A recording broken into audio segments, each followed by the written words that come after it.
turn on your notification bell. You will still get those information you are looking for. Thank you. Those who said the Nigerian military are working with a presidential candidate to truncate Nigeria's democracy are propagandists. That's coming from the army spokesperson. Now, the armed forces of Nigeria on Saturday condemned the allegation that some of its officers met with a presidential candidate over the 2023 election. Or charade.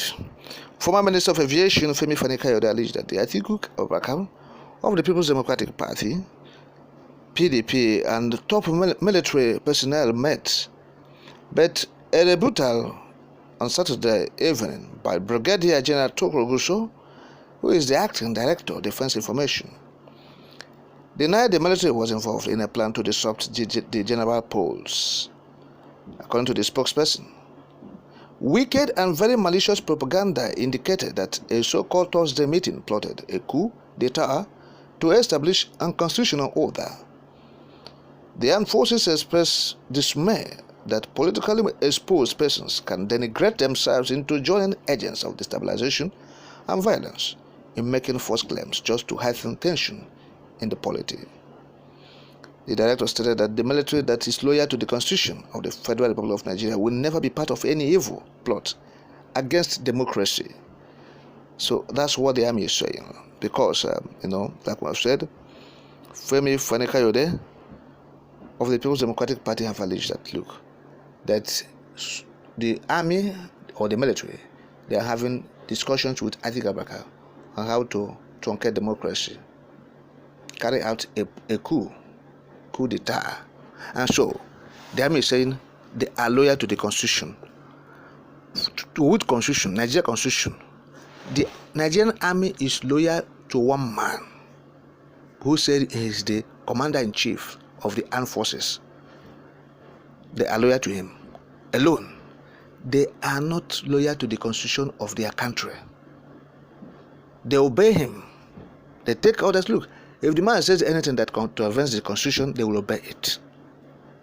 Their own is obey the last order from that man who sits in Aso Rock. And that's what they're doing. If you go to America, if you go to the United Kingdom, if you go to Canada, go to Germany, go to civilized democracies, you understand. You see that the military is subservient to the Constitution. Yes, that's what is happening in modern democracy, in civilized world. But to come to this contraption, the army, the military, or whatever, the secret agencies, they are loyal, they are subservient, they are stooges to the army command, the commander-in-chief. That is what is happening in the contraption. And so, the North is doing everything humanly possible to retain this power. And you see what is happening. Buhari government have made them to be in the top echelon of the military. They are there. They have conquered everywhere. Those who say they have repented from Boko Haram and the terrorists or terrorism, they have been actually enrolled, conscripted, or enlisted, better still, into the military. The Fulanis, the terrorists, the bandits, they are there in the army as we're speaking. And so what Femi Fani-Kayode is saying is the obvious. He's just stating the obvious. So something is going on the ground.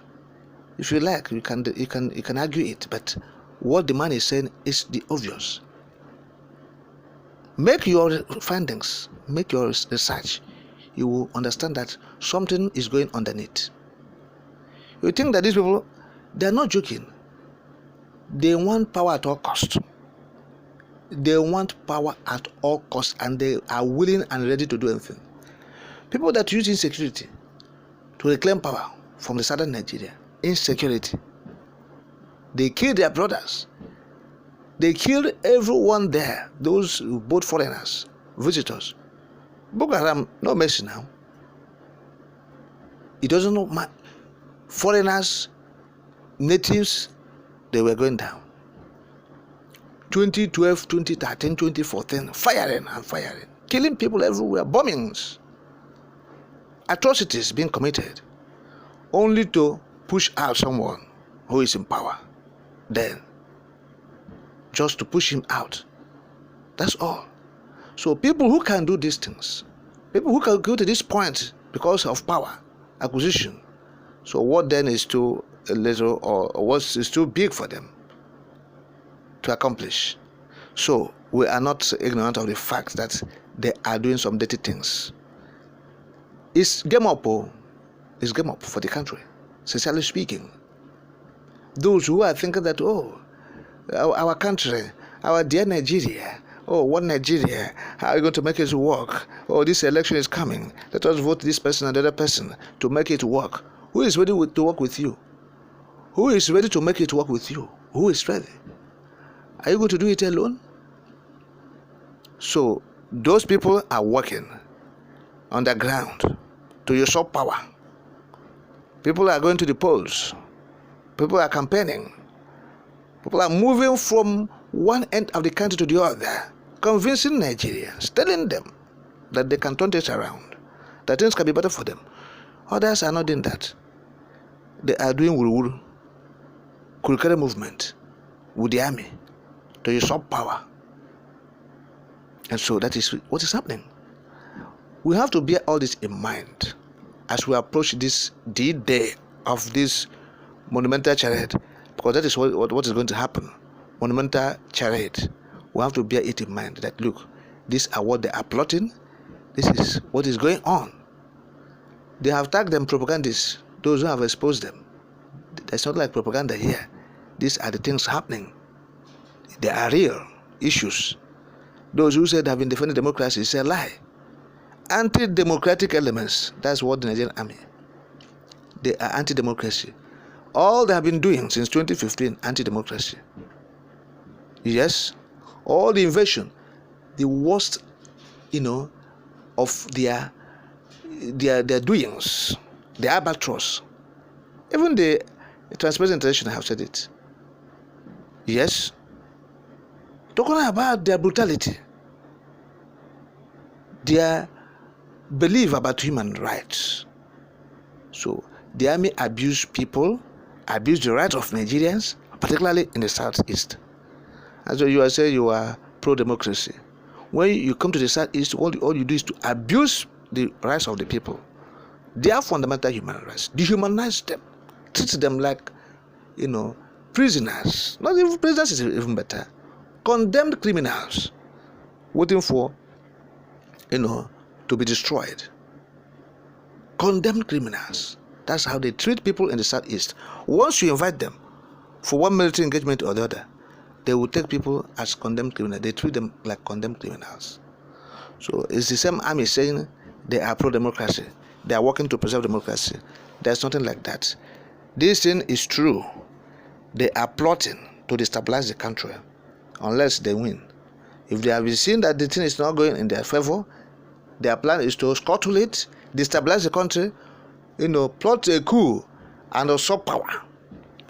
They have been doing that since 1976 or even 74. They've been doing that. If you take it back, you understand that it was even in 1966. From July 1, coup d'etat. Okay? The counter coup of July 1966. So they have started doing their thing, that's the coup plotting.